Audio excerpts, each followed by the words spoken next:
updates on sports stories across the globe, Aaron Akirijola joins us. Good morning, Aaron. How are you today? I'm good. You seem to be in a very joyful mood today. Because they did not disgrace us. No embarrassment. All right, let's put it that way, that Arsenal kept their unbeaten run this season in the Premier League. Yeah. All right. Okay. Another 2-2. Another 2-2. Trossard coming from the bench to actually score the equalizer after Cole Palmer has actually opened the scoring in that particular game, and a freak goal by Mika Modric. It was a very big freak goal. Okay. Freak goal. But you look at it right now, you look at the table as it stands right now, Arsenal have been able to equal the number of points that Manchester City do have, 21-21, but goal difference separates them at the moment. And Liverpool are third, Spurs are fourth. They play against another London club tonight, and they can rise up to first if they actually win. It's very tight at the top of the table at the moment. We'll be talking about Aston Villa in a moment with what they are doing, but let's talk about Pep Guardiola and the fact that the longest home winning run right now is with Pep Guardiola, understanding that he's been able to push it past the ante. 21 goals at the Etihad Stadium. He's indomitable at the Etihad Stadium. He's shown that time and time again. 21 games, our longest home winning run in the Premier League at the moment. Away from that quickly, let's talk about some of the results that actually came in. Of course, Liverpool actually had a big win against their Merseyside rivals over the course of the weekend. Newcastle are looking good for the morning. Same as Aston Villa. Okay, Manchester United also won in that particular game. But let's talk about Aston Villa for a moment and what they are doing with Unai Emery, because Unai Emery was a complete failure at Arsenal. He's actually shown that he can actually do it for Douglas Luiz right now, showing that he is one of the galvanizing forces in that Villa Park dressing room. And I must say, Unai Emery is getting all the flowers at the moment with what he has actually done. 11 wins, and this is their best start to a season. Kudos to them. Now, away from that, let's talk about the legend himself that passed away some few days ago, Sir Bobby Charlton. Of course, we know that he was a famous Manchester United player who won the Champions League with them. And from a young age, he actually showed great promise and what he could actually do with the ball. And he was also part of that famous Bobsy Babe, and he was also a very crucial member of that Bobsy Babe, and he was also almost defined by this particular tragedy that actually happened, the Munich disaster. Yeah, certainly he was one of the few people that came out of it. All battered, but he was able to put himself together and be part of that Bobsy Babe that went on to dominate, because he only just did not do it for club, he also went on to do it for country. Of course, he won the Champions League with that particular team after that disaster, lifted the Champions League with Manchester United. Yes, yeah, very correct on that one. And not forgetting the World Cup win that everyone seemed to have celebrated in '66. So kudos to that man, Sir Bobby Charlton. Of course, he had a stand named after him some few years ago. Kudos to a man that gave so much to Manchester United and all he had actually done for English football, because some are hailing him as one of the greatest of all time. You can see the accolades that actually followed, the number of appearances, the number of goals that he actually scored. Away from that, let's talk about another legend, but this time around, Sergio Ramos over the weekend was very combative and also almost trying to just ruffle the feathers of Real Madrid players. Real Madrid succumbing to their first draw this weekend, but at the end of the day, he showed sportsmanship. All the players he ended up messing up, he went back to hail them, hug them, shake them. He was at the Santiago Bernabeu for years, but they played that game at the Ramos Sanchez Pizjuan, the home of Sevilla. And this is what Ancelotti had to say about him. I'm here today because of Sergio Ramos. If he hadn't scored that particular goal in the Champions League final against Atletico Madrid in 2014, probably I wouldn't be here. All right, a testament to the greatness. That's not the full story, Aaron. This is what Ancelotti says. No, you should report the full story. Yeah. All of this action made Sevilla fans started taunting Vinicius Jr. racially. There was a racist That's another side of the story. Abuse. That's another side of the story. It was all of this combat, all of this action, all of this deep brawl that gave impetus to the fans. So we should be careful about racial abuse. I thought that was going to be the We'll still talk about racial abuse because there's another story that actually rings that one out through. In the Premier League, there were quite a number of big results. Of course, Remo Stars beating Sporting Lagos in that Southwest Derby. Don't forget the Plateau United also having a massive win, and Rivers United also losing. And we would have not looking good for Rivers United. They will be hoping to actually bounce back from that particular loss loss. And away from that quickly, let's talk about a man on a losing streak at the moment. Kamaru Usman, okay, Formula One first of all, and this man, talking about Max Verstappen, not his 50th win, all right, in Formula One. He's entered that pantheon of greats. I must actually say that because you can actually see some of the names there, legends there, Lewis Hamilton, Schumacher, Vettel, Prost, and not forgetting Max Verstappen now, the newest addition to that particular club there, 50. And this was how he ended in Texas, with Hamilton coming second. Only 4 hours later for Hamilton to be disqualified from that particular race because his front bender had was actually reduced by 9 millimeter, and by the new rules that is a disqualification. Leclerc was also disqualified in that particular race. So there goes Hamilton. Upgraded car, but it has a little bit of deficiency. That's what it's showing. But the biggest promise shown by Hamilton this season, and some are saying that this is almost going to 2 years. Almost. It's not yet 2 years, almost 2 years since Hamilton won the race. And quickly, let's talk about Kamaru Usman. Kamaru Usman once again bit the dust, but this time on points as he lost to Chimaev. And Chimaev continues his rich vein of form. 13-0 at the moment, and he can count Kamaru as one of his victims. So Kamaru will need to dig deep. When we're seeing Israel Adesanya faltering, we're seeing Kamaru faltering right now in the UFC. It's unfortunate. UFC 294 was not meant to be Kamaru's day. And finally, let's talk about racism. This man, Tom Curry, has actually hit out at South Africa's Umbonambi for racially abusing him. Not every day would you see a white man actually complaining, but the ref mics actually picked it up in that particular semi-final Rugby World Cup game between England and South Africa. Of course, South Africa went on to win, and they are in the finals, and they'll be taking on the All Blacks of New Zealand. But at the moment, this is what is dominating. This man insisting that Umbonambi actually called him names and he wasn't happy about it. Investigations are actually going on, and this might just blight South Africa's walk-off final. They will be taking on New Zealand, and that is a crucial one because these are two heavyweights. South Africa, the defending champions. They won the last one in Yokohama, and they'll be hoping to defend that particular title.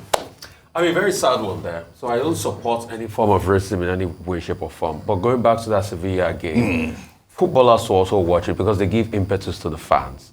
When that brawl and that heated atmosphere came about, that was when that, person in the stand started making those gestures at Vinicius Jr. And this is one too many, especially against Vinicius Jr. In the Spanish league. And people should watch it. Adieu, Sir Bobby Charlton, stellar footballer, was part of the 66 World Cup winning team with England, but a lot of people still contest that 66 World Cup winning, saying that there were a lot of Ojoro in that World Cup. It was played at home. It was played at home, and it was a very funny World Cup winning by England. So when England fans brag, 2 World Wars and 1 World Cup, England, they should remember it was under very, can I use the word controversial, extenuating circumstances. But that's not how history remembers it. That's not how history remembers it. Yeah, well, fair enough. But I just have to put that out there. We're balancing things out now. That's your own perspective, because the English will beg to differ. He's about to share his perspective. The English have their perspective. Is the truth, isn't it? It's out there. Don't let John Cooks in here. No, but the truth is the truth. It's out there. So go and tell, So real quickly, also it was part of that 68 team that won, the Champions League against Benfica. Yeah. And it was not just the Benfica side. It was a Benfica that has the likes of Eusebio, and some other great players in the Benfica side. But they did win, and it was a glory day. And that culminated into the Matt Busby era. They were called the Busby Bears because Matt Busby was their coach. Then another Scotsman. And they repeated that feat with a very dominant footballer. So this is my tedious link this morning in sports. A dominant footballer called David Beckham. David Beckham, his full name is David Robert Beckham. Have you ever wondered the reason why he was called Robert? He was named Robert after Sir Bobby Charlton. Amazing. Because his father was a huge Manchester United football fan, and his father loved Bobby Charlton so much. And when he gave birth to his son, he put the middle name in there, David Robert Beckham. So in 1999, They won triple champions. They won the Champions League again. This was exactly 30 years after they won that first one in '68. So, I mean, what a great way, for Man United to. What a sad day I was willing to say for Manchester United with all of this, because Sir Bobby Charlton was a towering figure in Manchester United, and he stayed with them all through. So it was a very sad one, and I'm sure Manchester United is going to do a lot to be able to immortalize the memory. I mean, for Verstappen, you don't say. That guy is in unspeakable form, and also he's got the car with him. But let's see if the adjustments can help Hamilton in the new season. Let's see. Chelsea-Arsenal game. Goodness me. I keep saying that Mauricio Pochettino has a big problem. That game confirmed it to me. And whatever you say... No, rather, some would like to see that the resolve of Arsenal not to give up. No. The coming of age, let me tell you because something. coming from behind to actually draw that game showed monster mentality. Pochettino has a big problem. And let me say something here today. I doubt if he's going to last in Chelsea. Time will tell. I might be proven wrong. No, it's Chelsea. But I doubt if he's going to last in Chelsea. I'll tell you the two big problems. You were in, the front seat of the game. You brought in players that couldn't sustain the momentum of the game, and you lost the game. I'll tell you two changes that destroyed everything. When he brought in Jackson, and he pulled out Sterling, and him bringing in Reece James, that couldn't effectively man that area. Nah, it's down to the players. You can't put that on the coach. So there's something called a strategy for a high-tempo game, and he lost that game. Hitherto, I don't know why he's not been able to solve the goalkeeping problem of Sanchez till date. I have never liked Sanchez from day one. And I don't think... No, but that is a Spanish thing, because Arsenal are also facing the same thing. There were numerical blunders in that particular game from both Spanish goalkeepers. I can't speak for Arsenal. I can speak for Chelsea because I have a bias for Chelsea. All right. But it's not going to last. You're not supposed to have bias. No, I mean, I'm a Chelsea fan. I'm not going to lie. You can speak for Arsenal. I'm going to be fair and say that Arsenal were the better team. Absolutely. With the amount of work that Arsenal without bias. But I mean, to be fair, like you mentioned, a number of people had said that perhaps this was one of Chelsea's finest games in recent times. Yes, it was. And they played quite well, and this was not the best form that Arsenal was in. So late into the game, equalizing was fantastic, and I think 77 minutes into that game. So it was fantastic to see them bounce back. In fact, at some point, it looked as if they could potentially even win that game towards the end of that match. So I must say, well done, Chelsea. I'm shocked they didn't win the game. Yeah, well done, Chelsea, but Arsenal shouldn't rest on our oars. We are gunning for number one, and so what do you mean by good? Let me say you. You're not biased. What do you mean by the truth of the matter. Let me just finish, because today would have been one of the legends. Because as we're celebrating Sir Bobby Charlton, I thought we must also celebrate ours. Rashidi Yekini. He would have been 60 years old today, and it's wonderful to see Google honor him with a doodle today. You remember, and the picture they use is that iconic one where we're trying to see the mouth in him when in 1994, when he netted in the first Nigerian goal at the World Cup. Brilliant. He has won the African Footballer of the Year, many accolades, and unfortunately died at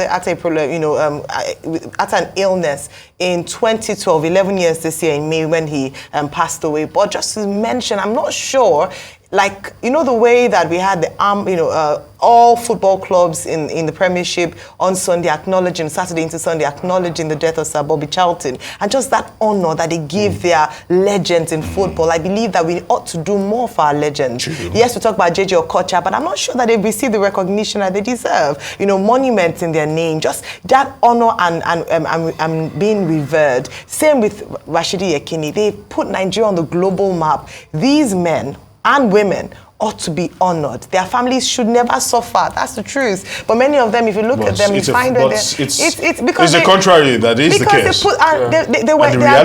They're heroes. They are one of the heroes and legends of the nation. So we ought to really honor them. So I honor Rashidi Yekini. 60 years would have been today. A short life. He died at 48 years old, but truly impactful, and he's one of our stars here in Nigeria. And he would never die in the hearts of the Nigerians by God's grace. Legend forever.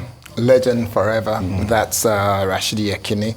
With regards Chelsea and Arsenal game, I would want to remind you that look at the work that Mikel Arteta has put into that Arsenal team. Yeah. It will be unfair to say that Chelsea did not do well. Chelsea played superbly well. It was only in the last quarter of the game after Mikel Arteta had made some changes, tactical changes. You remember? Yes, they did. Tactical changes that led to that winning. So that you cannot give away when you see a team that is on the roll, that is really making things happen. It's not by accident that Arsenal is at the top of the table currently. So when you play against a team like that, no matter how good, look at the antecedent of Pochettino. Nobody should say because a coach is losing a game against one of the best. Rafa, you should also understand that at a certain time, Arteta was on the brink. Was teetering on the brink of being sacked and fired. Let me react to all of that. Let me react to all of that. See, Pochettino came in with a lot of resource. If Arteta had half the firepower Pochettino had, Arteta will be on the second round to winning the second Champions League. He's been backed. No, hang on. Edu has ensured that he has gotten the money he's needed to ensure them to actually buy the players that has gotten them this far. Can you compare it with the firepower Pochettino got at the start of the year? Tell me how much Chelsea spent in transfers. But Chelsea, you cannot compare Chelsea and Arsenal. What are you saying? Chelsea are in disarray. That So particular what are you transition. saying? Chelsea are still trying to find their feet. I think the most important thing is, Yeah. you guys are just trying to placate and get excited about what Chelsea did yesterday. But for me, I still see that lack of structure. I've been a Chelsea fan for a while now, and I know what Chelsea is. Now, Yes. now speak about Chelsea. Let me speak. Pre-Roman Abramovich. Let me speak. Let me speak. Yeah, you understand what I'm talking Speak about. about Chelsea pre-Abramovich. Yeah, Chelsea was still a top flight team. I watched all the games with Tommy Andrew Flo, with Jimmy Floyd, Assenbank, and the And they were not an earth-moving force. They were they were during listen, Abramovich. they were a good force. They had not just hit the place of title contending. Exactly. That's That's where Chelsea find themselves right now. a minute. It was not that they were not a good force, but they were not languishing in tens. They were not having seasons as terrible as this. I've been following When Chelsea Mikel Arteta since the came on, days of Babayaro. A lot of us drifted to Chelsea because of Celestine Babayaro. And that team was a decent team. Way more decent than what I'm saying today. Remember. And I'm going to tell you this, as I was saying. Yes. You can defend him all you want. Yes. A game you had in your hand, you threw a 2-0 lead over because of your suspect substitution. Call a spade. Let's not deceive ourselves. Well, you would see. Time will tell. Well, the man has done a good job. I said yesterday, Pochettino. Let's wait and see. He's tried really hard. And the the team is growing. When you look at the antecedents of what happened to Mikel Arteta, you will know from what Mikel Arteta did when he took over, he didn't start winning immediately. In fact, some people were calling... He wasn't... No, he won the FA Cup. Then he not yeah, he won the FA Cup. So he started winning immediately. That's not true. He won the FA Cup first. We have to go now. As we're going, I would just want to mention that the vehicle that this young man has now, Lewis Hamilton, I'm hoping that they build on it, because that car, if he goes on, then definitely he has a very good chance. Thank you so much. Aaron, thank you for giving us a very vibrant conversation this morning. Always fantastic to have you on the show. Thank you.